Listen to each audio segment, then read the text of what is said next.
బట్టంటిచ్చి పక్కనోటి నెత్తినేయడం అనేది చాలా సులువైన పని, వాళ్ళకు వచ్చిన పని. ఈరోజు మనం పాపంపేట చుట్టుపక్కల ఉన్న గతంలో జరిగిన సంఘటనలు కూడా మనం ఒకసారి గుర్తు చేసుకుందాం. గతంలో జరిగిన సంఘటనలు ఒకసారి గుర్తు చేసుకుందాం. విద్యారణ్య నగర్లో 4 ఎకరాల 20 సెంట్లు 4 ఎకరాల 20 సెంట్ల భూమి ఇదే రకంగా డెమాలిషన్కి వచ్చినప్పుడు ఎక్కడో చెన్నైలో ఉన్న సుబ్రహ్మణ్యం అనే అతనితో మాట్లాడి, ఇక్కడ ఎవరో అగ్రిమెంట్లు వేసుకున్న వాళ్ళతో మాట్లాడి పూర్తి స్థాయిలో ఆ సమస్యను క్లియర్ చేయడానికి అక్కడున్న లోకల్గా ఉన్న ఎవరైతే ఉన్నారో నాయకులు, పెద్దలు, వాస్తవంగా చెప్పాలంటే అక్కడ లోకల్గా ఉన్న పెద్ద మనుషులందరినీ ఒక గ్రూప్ చేసి మీరు ఏదైనా మాట్లాడి దాన్ని క్లియర్ చేయండి అని చెప్పి ఆ రోజు దగ్గర 2 కోట్ల రూపాయలకి 4 ఎకరాల 20 సెంట్ల భూమిని మాట్లాడడం జరిగింది. దాన్ని క్లియర్ చేసే ప్రయత్నం చేయడం జరిగింది. అందులో భాగంగా చేస్తున్నప్పుడు ఇదే ప్రకాష్ రెడ్డి మధ్యలో దూరి ఊరికే అయిపోతుంది భూమి మీరెందుకు కడతారని చెప్పని ఆపేసిన పరిస్థితి కూడా మనం ఆ రోజు ఒకసారి గుర్తుపెట్టుకోండి. ఆ రోజు ఆ సమస్య పూర్తిగా తెగకపోవడానికి కారణం కూడా ఎవరనే విషయాన్ని మీరు ఒకసారి గుర్తుపెట్టుకోవాలి. తర్వాత ఆయన ఎమ్మెల్యే అయినాడు. అయినా కానీ సమస్యని పక్కన బారేసి కేవలం రాజకీయ లబ్ధి కోసమే ఆ సమస్యను వాడుకున్న పరిస్థితి.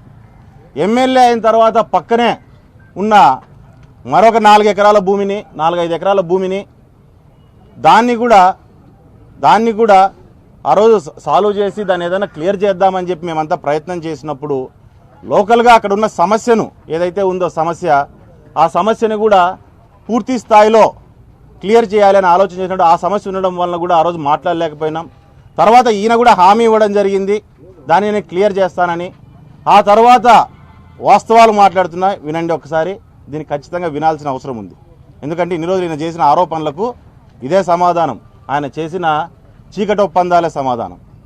డైరెక్ట్గా వాళ్ళతో మాట్లాడింది ఒకటే, భూమి నాకు రిజిస్టర్ చేయండి, జనాలతో నేను మాట్లాడుకుంటాను అని మాట్లాడినప్పుడు వాళ్ళు రిజిస్టర్ చేయకపోగా డైరెక్ట్గా మాట్లాడుకొని భూమిలో ఉన్న ఇండ్లు ఎవరైతే ఉన్నారో వాళ్ళలో ఒక 5-6 మందితో సెటిల్ చేసుకోవడం జరిగింది. సెటిల్ చేసుకున్న వెంటనే మీరు ఎందుకు చేసుకుంటారో కోర్టుకు పోండి అని చెప్పని వారిని కోర్టుకు పంపించి డెమాలిషన్ ఆర్డర్ వచ్చేంత వరకు తీసుకొని పోయిన వ్యక్తి ప్రకాష్ రెడ్డి. దీన్ని మర్చిపోవద్దండి. ఇది మన కళ్ళ ముందరే మన పక్కనే జరిగింది. డెమాలిషన్ ఆర్డర్ వచ్చిన తర్వాత ఆ రోజు 2 రోజుల ముందు వచ్చి వారు మాట్లాడడం జరిగింది. దాని గురించి డెమాలిషన్ ఆపడానికి మాట్లాడడం జరిగింది. ఆ రోజు కలెక్టర్ గారి మీద, ఎంఆర్ఓ గారి మీద, ఆర్డీఓ మీద కంటెంప్ట్ రావడం వలన వారు కూడా ఫోర్స్గా రావడము, దాన్ని ఈ రకంగా కాదు అని చెప్పని ఇక్కడ ఉన్న నాయకులందరినీ ఫస్ట్ పోయి అడ్డం పడండి, అక్కడ ఏ జేసీపీ కూడా రాకోకుండా అని చెప్పడం జరిగింది. చెప్పిన తర్వాత వీళ్ళంతా పోవడము, మాట్లాడడం ఇవన్నీ జరిగిన తర్వాత డెమాలిషన్ కూడా అవ్వడం జరిగింది. దీంట్లో మా ప్రయత్నం ఏదైతే ఉందో ఆపడానికి, దాన్ని పూర్తి స్థాయిలో ప్రజల పక్షాన్ని నిలబడడానికి మా ప్రయత్నం అనేది పూర్తి స్థాయిలో చేసినాం. దీన్ని తప్పుదావు పట్టించి ఆర్థికంగా దాంట్లో ఆశించుకొని ముందుకు నడిపించిన వ్యక్తి అనేది ఎవరు అనేది కూడా దయచేసి అందరూ గుర్తుపెట్టుకోవాల్సిన అవసరం.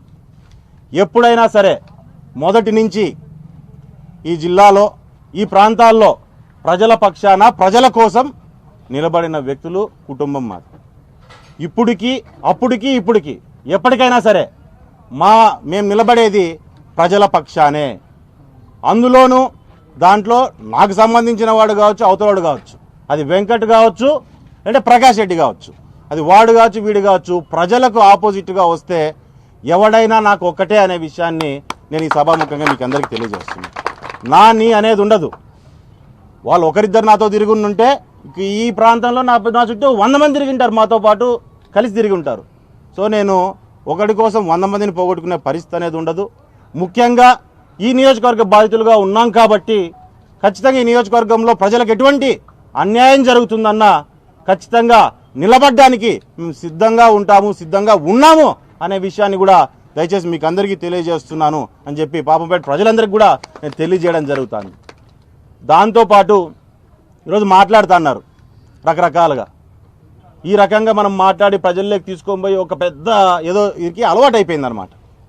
అంటే ఈ రకంగా మనం ఒక ఆరోపణ వేసేస్తే కడుక్కోవడం వాళ్ళ పని కదా, నా పని కాదు, అది నిజమో అబద్ధమో అనేది. ప్రకాష్ రెడ్డివి ఇదే ఇష్యూలోనే గత 15 రోజులు స్టేట్మెంట్లు తీసుకున్నామంటే 3 స్టేట్మెంట్లు వచ్చినాయి. నిజాలు ఏమున్నాయనేవి కూడా చూడకోకుండా 3 స్టేట్మెంట్లు ఇచ్చి 3 స్టేట్మెంట్ల ద్వారా కూడా ప్రజలను ఒక భయాందోళన సిచ్యువేషన్ ఒక రాజకీయం చేయడానికి దీన్ని ఉపయోగపెట్టుకునే పరిస్థితి కూడా ఈరోజు వాడుకున్న పరిస్థితి. దాంట్లో మాట్లాడుతూ నేను చెప్తానాడు ఆయన, ఎందుకు ఇదంతా ఇష్యూ